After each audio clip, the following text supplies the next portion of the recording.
Assalamualaikum warahmatullahi wabarakatuh. Hey everyone, I'm Rizka Rahmawati. Here, I would like to interpret the video of Aisnina Azahra in Plastic Health Summit 2021 from English into Indonesian, and I will change its form into the dubbed version video.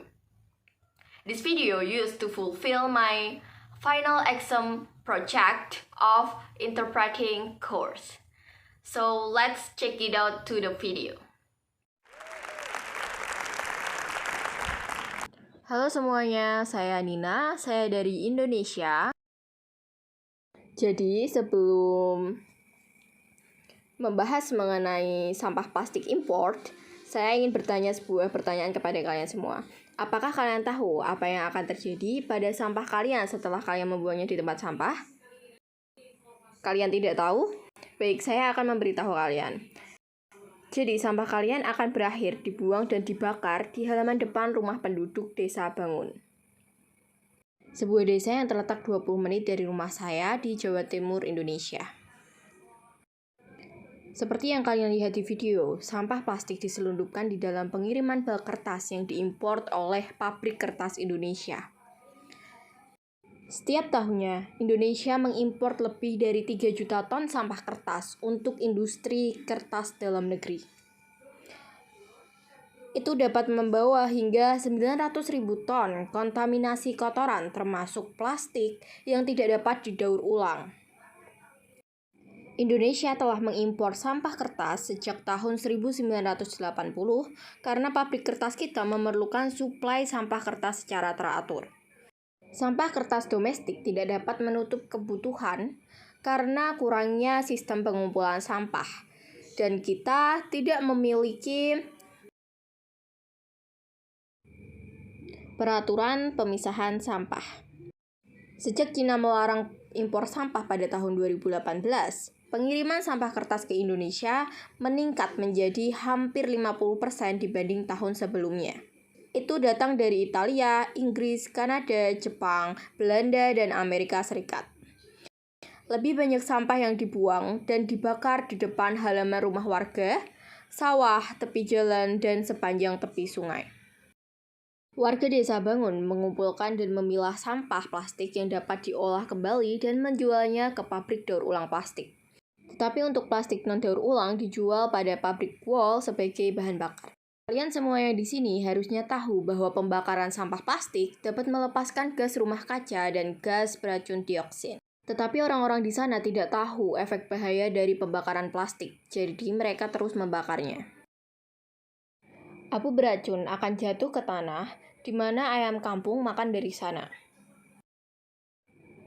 Telur ayam di Desa Bangun terkontaminasi oleh dioksin. Itu melampaui batas keamanan dari kadar dioksin dalam telur ayam. Daur ulang plastik dimulai dengan memotong sampah plastik menjadi bagian-bagian kecil, kemudian mencucinya dengan air sungai atau air keruh, dan kemudian air limbah tersebut yang tidak diolah dibuang langsung ke sungai. Kita akan melihat jutaan partikel mikroplastik. Di sungai, mikroplastik akan menyerap polutan seperti limbah industri, pestisida, logam berat, dan deterjen. Ikan di sungai akan memakan plankton yang memiliki ukuran yang sama dengan mikroplastik. 80% dari ikan yang ada di sungai berantas menelan mikroplastik di dalam perutnya. Ketika kita makan ikan yang terkontaminasi oleh mikroplastik dalam jangka waktu yang lama, kita bisa mendapatkan efek kesehatan yang serius. Kita bisa mendapatkan dampak kesehatan yang serius seperti gangguan hormon, kanker, dan bahkan cacat lahir. Untuk mencegah memburuknya dampak polusi di Desa Bangun dan Sungai Berantas, saya bersama tim penyelamat sungai menyusuri sungai dan memantau kemajuan pabrik kertas dan pabrik daur ulang plastik di sepanjang sungai. Kami memantau kualitas air dan menemukan bahwa semua sampel air dan limbah air yang kami kumpulkan dari Sungai Berantas mengandung mikroplastik. Itu berarti bahwa mikroplastik mengontaminasi sumber air minum untuk lebih dari 6 juta penduduk yang tinggal di sekitar pabrik. Indonesia masih kurang dalam layanan pengelolaan sampah yang baik, yang mana 60% dari produk rumah tangga, limbah rumah tangga salah dikelola. Banyak orang masih membuang sampah milik mereka ke sungai. dan tidak peduli bahwa itu akan mencemari lingkungan. Jadi di tahun 2019, saya menulis surat untuk Presiden Amerika Donald Trump agar berhenti mengirim sampah plastik ke Indonesia dan mendaur ulang dengan cara mereka sendiri. Ini adalah video saya dengan tim saya. 72% ikan di sungai kita teracuni oleh mikroplastik. Amerika Serikat sudah berpuluh-puluhan tahun telah mengekspor sampah plastiknya ke Indonesia. Ya, kemudian saya menulis lagi di bulan Maret 2021 untuk Presiden Amerika Serikat Joe Biden. Dan akhirnya, pengiriman sampah kertas dari Amerika berkurang hingga 50% dari 900.000 ton di 2018 menjadi 400.000 di 2020.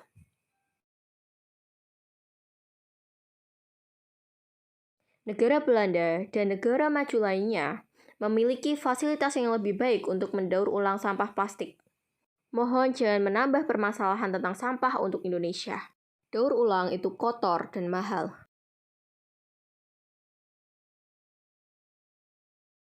Jadi, negara pengirim sampah harus bertanggung jawab untuk membersihkan tempat pembuangan sampah untuk tumpukan sampah luar negeri di desa dan tepi sungai. Karena sampah plastik kalian tidak didaur ulang dengan cara yang aman di sini. Sampah plastik kalian mencemari lingkungan di negaraku. Saya khawatir mengenai lingkungan saya di masa depan. Akan menjadi seburuk apa nantinya? Saat ini, lingkungan kami sudah tercemar plastik dengan sangat buruk. Dan mikroplastik telah mencemari badan kami. Mikroplastik berada di dalam tubuh kami. Jika kalian tetap mengirim sampah plastik ke Indonesia, berarti kalian mencemari lingkungan saya. Saya dan anak-anak di Indonesia tidak akan hidup dan tumbuh di lingkungan yang aman dan sehat. Banyak anak-anak yang sakit karena polusi pembuangan dan pembakaran plastik. Sebagai anak-anak, kami memiliki hak untuk hidup di lingkungan yang aman, bersih, dan sehat. Jadi generasi saat ini seharusnya tidak mencuri hak dasar kami dan membahayakan kehidupan dari generasi selanjutnya. Negara maju seharusnya melarang pengiriman sampah plastik ke Indonesia karena kami tidak memiliki kapasitas untuk menyelesaikan permasalahan sampah kami sendiri. Jadi mohon jangan menambah beban kami. Indonesia bukan tempat pembuangan sampah global, jadi mohon berhentilah mengirim sampah plastik ke Indonesia. Dan mohon bantu untuk mewujudkan mimpi saya, hidup di lingkungan yang aman, bersih, dan sehat, bebas dari polusi plastik. Terima kasih atas perhatiannya.